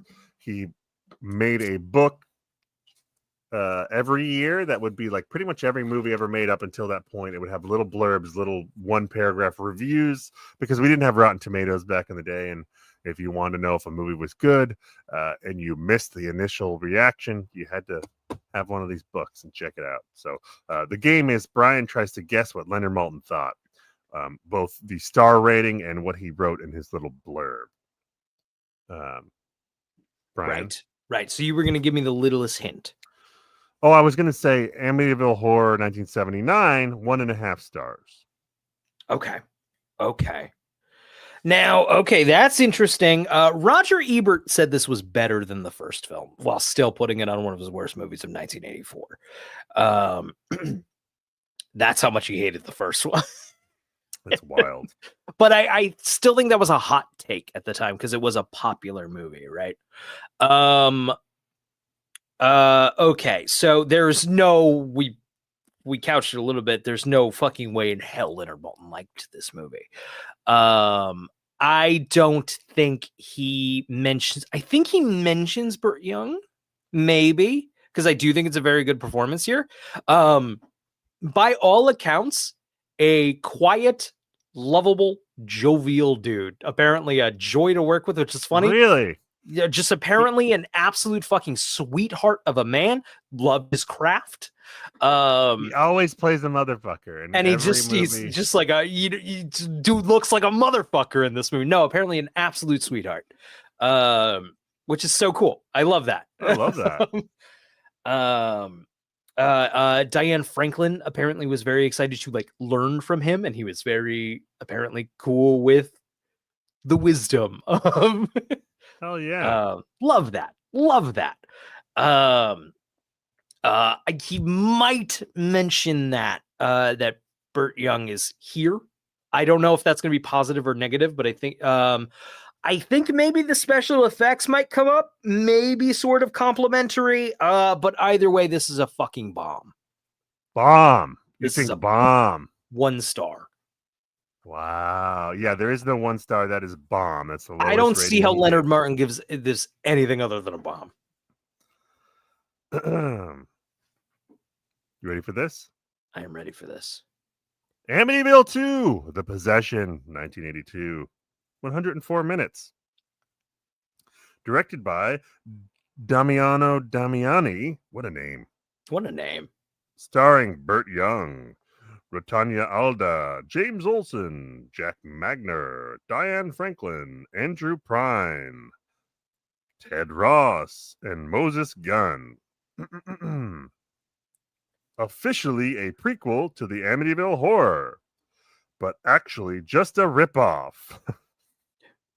A loathsome lout, Young, moves into notorious Long Island house with his troubled family. God damn, I hell did get it. loose. Fuck.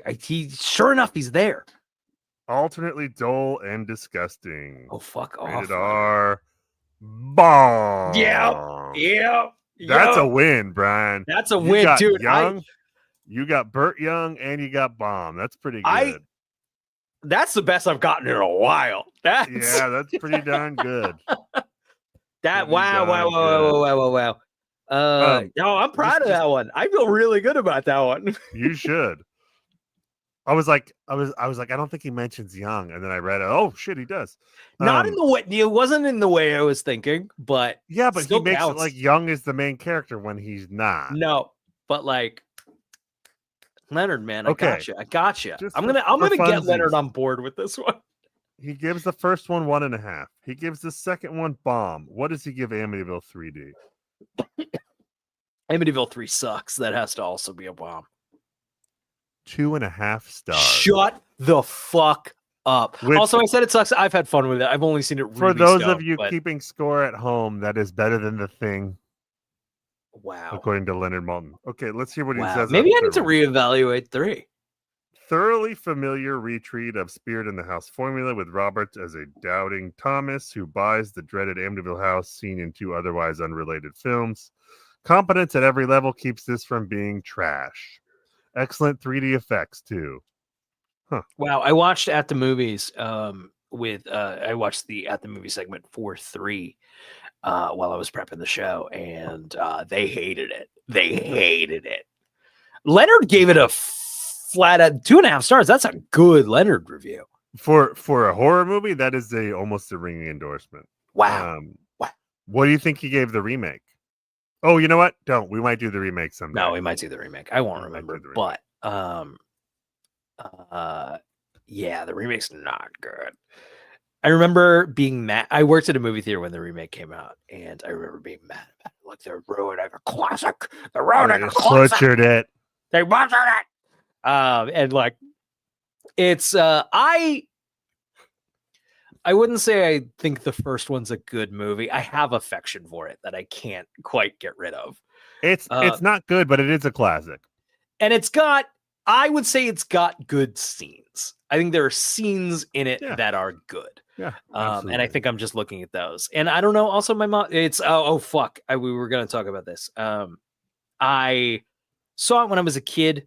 My mom showed it to me. It scared the shit out of me. Oh, yeah. It would have for me, too, for sure. I think I never recovered from the little intro song during the credits. The la, la. And then it hits boom. I think that started up. My mom had told me this was a very scary movie, and she puts it on. I'm like, I'm not old enough for this. So I'm in high school. So I see that maybe 7th, 8th grade. I'm in high school. I'm in a chemistry class, and I don't remember exactly what led to it, but the teacher is talking about the scariest movie ever made, and I go, the Amityville Horror, and she looks at me with what I can only describe as disdain, and she just looks and goes, "No, God, no." She was talking about the Omen. A much scarier movie. Scarier movie. But which I had also seen and also really liked, so I wasn't mad at that. But like, just distinct. It was no. God, no.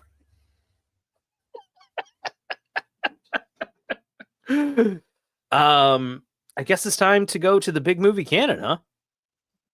Oh, before you did, I really wanted to discuss one more story I wanted to tell. Yeah. Actually, hold on. Actually, I think I'm getting a phone call. I'm gonna take this for a second. Do you mind? Oh, sure. I gotta load up Letterboxd anyway. Hang on. This is professional podcasting. No, just Leonard Maltin doesn't respect any of the movies you like, Brian. He's against you. They're all against you. Well, if you're right about Leonard, just put it where it belongs. Everything okay over there? Yeah, it's fine. Are you doing all right?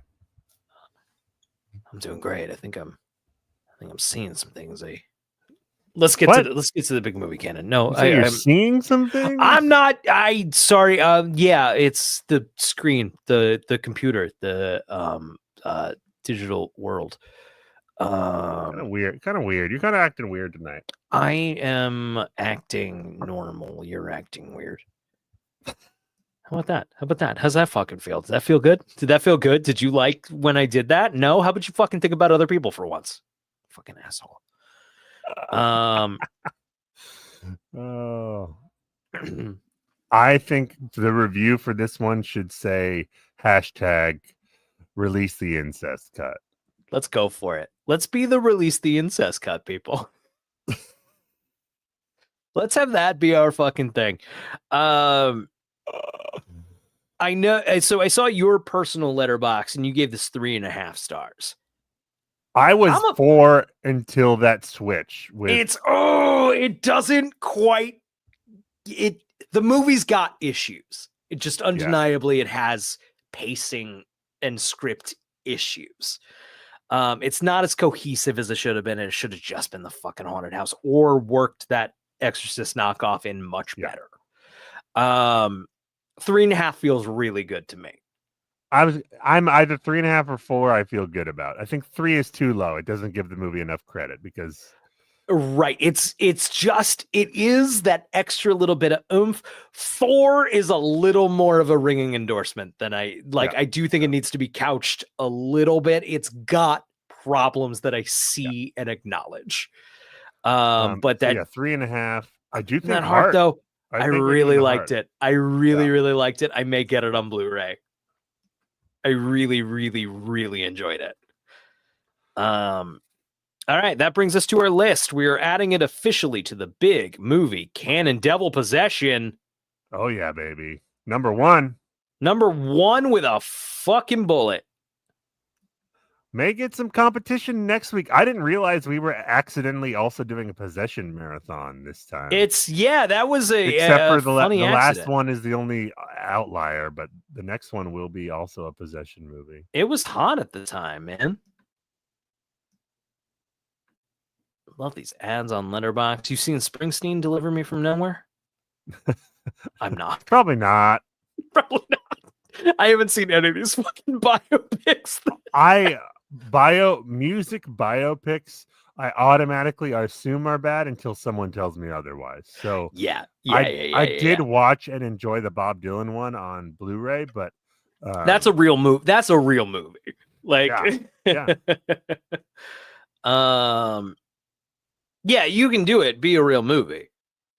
Right. I'm not saying, musicians' life do tend to be interesting. So, gnarly kills for sure. Kills. Yeah, it's low. It's low on the list. Agreed. I do love that final like big effect, but yeah, that's not a kill. That would be in gore effect, right? You're right. You are correct. The kills is just the shotgun blasts of the family. So I think it's right. It's better than The Exorcist 2 Heretic if you're asking for kills. Well, the lady sets herself on fire. I don't know much better to watch here. What's here is pretty harrowing. That scene's harrowing. That's true. You're right. It is. Yeah.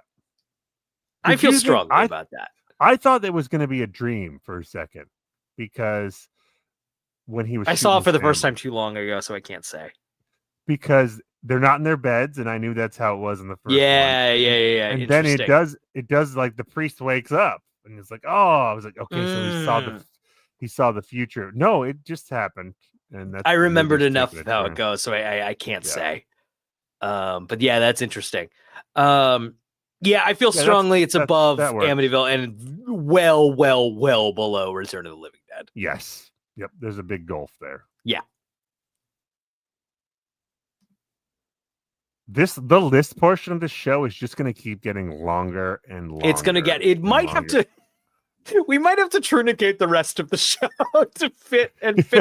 We might have to fit more of the discussion into the ranking parts. Yeah. But we're building this pirate ship while we're sailing it, baby. More of the show might involve this screen being up. Same conversation, just. Okay. I don't remember a memorable fall. No. The house explodes at one point. I don't know if that was a model, so I can't say it's notable. Yeah. Horror sequels. Yeah, pretty clear where that goes. Yep. At the top. No. I mean, there would have been a discussion if it had maintained that. Oh, man.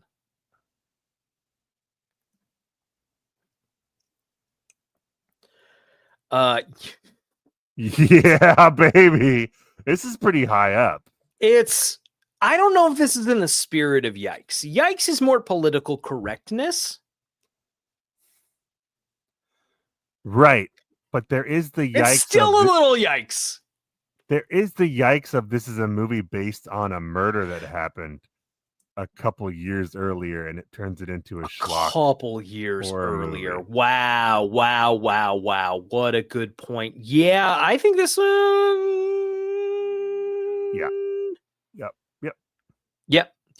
What's the Yikes in Exorcist 2? I can't even remember it. I don't even remember, so it can't be that big of a Yikes, right? But it was high up. The racism. Yeah, I forgot. Yeah.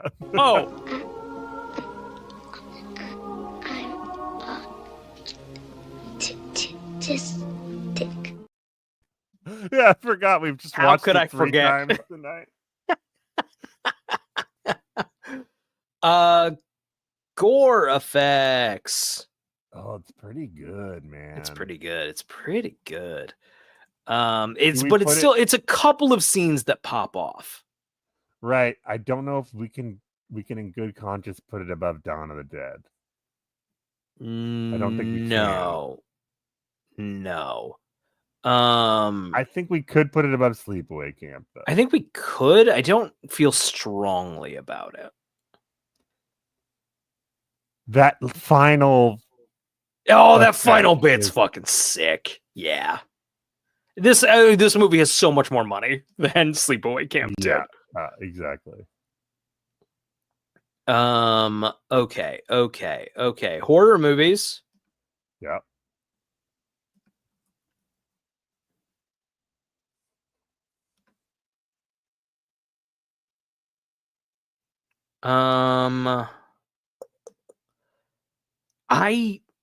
I love Sleepaway Camp. That is a pet favorite of mine.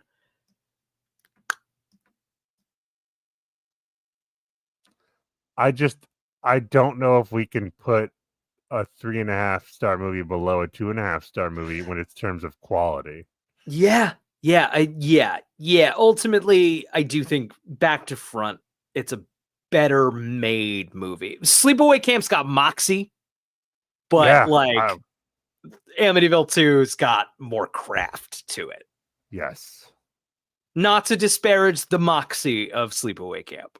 No, we gave plenty of credit to Sleepaway Camp. More credit than anyone else maybe has Sleepaway ever. Camp got its due. Yeah. From us. I don't feel Title. strongly about the score or the titles. No, we had to put the titles in. I mean, the score is done by the same guy who did the first Amityville. It's Lalo I think Schifrin, who made the Mission Impossible theme. Oh wow. I think the theme of Amityville is good. I like the theme. I can't say I noticed the music that much throughout it. So this list is fucking titles before the film titles. I don't have a strong opinion. No, I think it's pretty low. Below Meatballs? Or above Meatballs? I'm trying to remember. I can't even remember what the titles are for Amityville 2. It's just the house, and then like you have the for sale sign or the sold sign. Oh yeah. And That's then pretty like the creepy and titles hit. effective. It's creepy and effective. I'm gonna throw it over these guys. Yeah. Perfect. Under Street Fighter. It's good. It's a good little mood setting scene.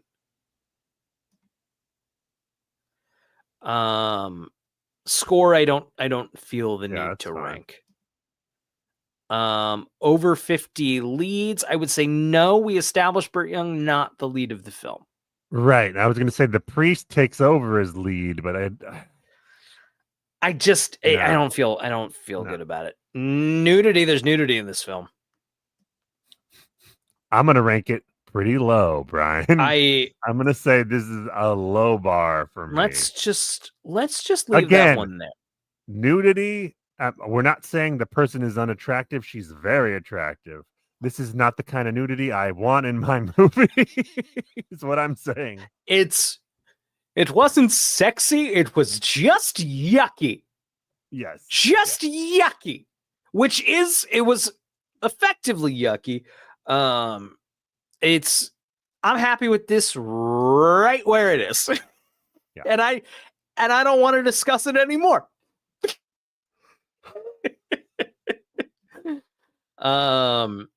Let's see here. No pre-titles. No, not a comedy. Not a comedy, not a zombie movie, not the end of the world, not a helicopter in sight. No. No mall, not for kids. Not a character-based comedy, no character name and title, no Ernest Jim Varney. Could you imagine? Vern, hurry up, Vern. Put this in here, and that in there, and that in there, and this and over here. I want you to come down and help me eat this doubles pizza. Just up to those windows in the attic as the kids that's your sister, Vern. Yeah. Vern, that's your sister. Don't do it. Vern, get away. I don't care if you're possessed by a Lena. demon. That's your sister. the guy tries to shoot him with a shotgun, but the bullets miss. That's Just it. like in Ernest. Not based on a commercial. What the fuck kind of commercial would this be based on? Original song, no summer camp, no baseball, not a slasher, no inspiring sports speeches, not an action movie, not a Van Damme-orama, and not based on a video game. And if it was, I would not want to play it. Oh, I have a new list for us. New list. I think we should call this one. Did you ever see ? This is for movies that most people probably miss that are actually pretty good. And that's I this love movie. that. Did you ever see Amityville 2: The Possession? It's actually I'm putting, so that we surprisingly remember good. next week, I'm putting underrated, underseen. Yes.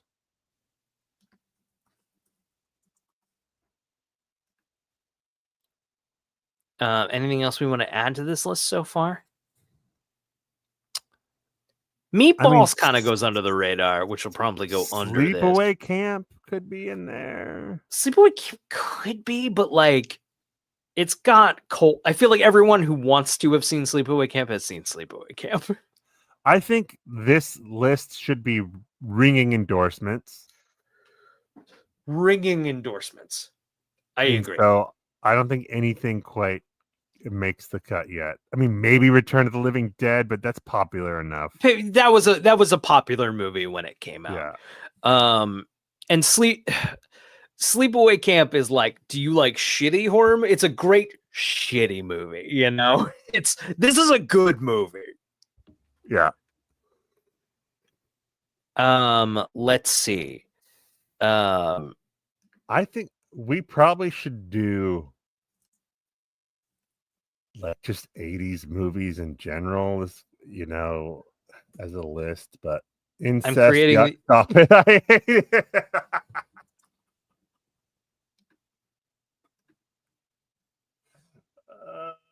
That's good. I can't wait to see what else makes that fucking list. What about Italians Be Crazy?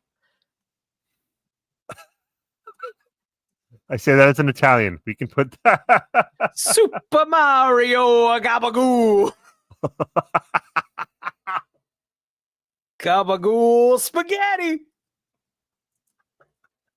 Italians be crazy. It's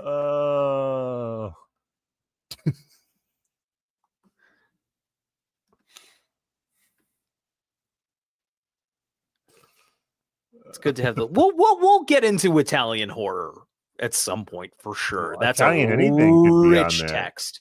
Yeah. Fun fact: the Italian film industry doesn't really consider genre much of a thing. It's a much smaller film industry, right? So there are only so many companies movies. So there's not really genre. They refer to them as veins. Horror was in. So the Italian film industry just went all in on the horror vein. And that, I don't know, I thought that was interesting. Apparently there's a whole genre of Italian crime movies from the 70s that's supposed to be interesting that I want to check out. Ooh, I know nothing about that. That would be great. Yeah. Any other new lists before? I feel like Exorcist 2 we kind of covered, like adding new lists to. I don't have anything especially. Since this is the big movie canon, should we also do just like best movies of the 80s or ranking the movies of the 80s or 70? It's the big movie canon, man. 1980s movies, yeah. So we'll have quite a few to add to that. Yeah, or we'll have a couple. We got a couple. Let's see here. Ernest is 89. You're right. I'm just going to add them all to the list before we rank them. Yeah. Let's see. Return is 80s. Yeah. Dawn is 70s. Yeah. I think these are our 80s. Meatballs, Exorcist is Sleepaway Camp. I think is 80, right? Sleepaway Camp is 80. 83. Yeah, perfect. I think that's it. Yeah, Dawn is 70s. Exorcist. No, that's 70s also. 7. I knew you're right. 77. 77. You're right. You're right. Okay. All right. So that's easy. Just move Return of the Living. Yeah, we're good. Boom. Yeah. All right. Yeah. It's about right. Because this isn't horror. This is 80s films. Yeah. All right.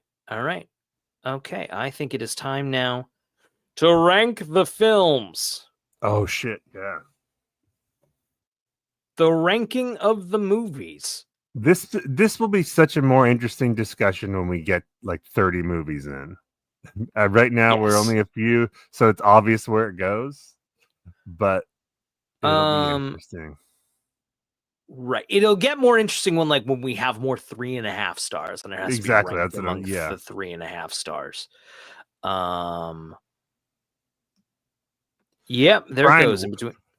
We're starting to watch some good movies on this show. So we've had a good run. We've had a good Exorcist 2 wasn't good, but it was still interesting. It was juicy. Yeah. It was we should do less shitty films. We shouldn't probably launch a show on a bunch of shitty movies. You know what? Let's get that out of the way. Yeah. There you go. When no one's watching. I had a minute there where I'm like, oh no, what are we doing? All right. That's ranked. Amityville 2, welcome to the big movie canon. Hey Zach, you got it. I was dreading watching this. This was the one I was least excited about of the 4 because I'd never seen Amityville Horror, and I was like, I just don't know if that's my vibe. What a pleasant surprise this was. I've seen it several times. And I really like it. This was the time I liked it. I liked it the most this time. Yeah. There's a lot to chew on here. I think if you're looking for a horror movie that you probably haven't seen before, if you got scared off of it's always considered one of the worst movies of the year, give it a fucking go. I really got a lot out of it. Even for its flaws, I think it's more than the sum of its parts. Yeah, absolutely. Hey, Zach, you got a Substack. Yes. A heathen reads the Bible.substack.com, wherein I, a heathen, a non-believer, am reading the Bible and recapping it with drawings and jokes. It's very silly. Check it out. Dirtbagstuff.substack.com. I watch a lot and read a lot of shitty stuff. Good stuff for people with bad taste. The new issue's late this week, but I'm finishing it. It's wonderful. I love it. Thank you. I love yours as well. If you subscribe to one, you'll automatically get a prompt to subscribe to the other. Because Brian and I's whole life is just about jerking each other off, basically. That's it. I don't know whose cock this one is, but we'll find out.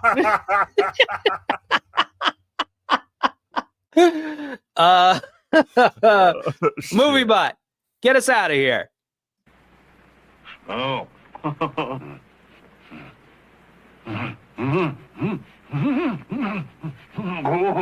Good. Good.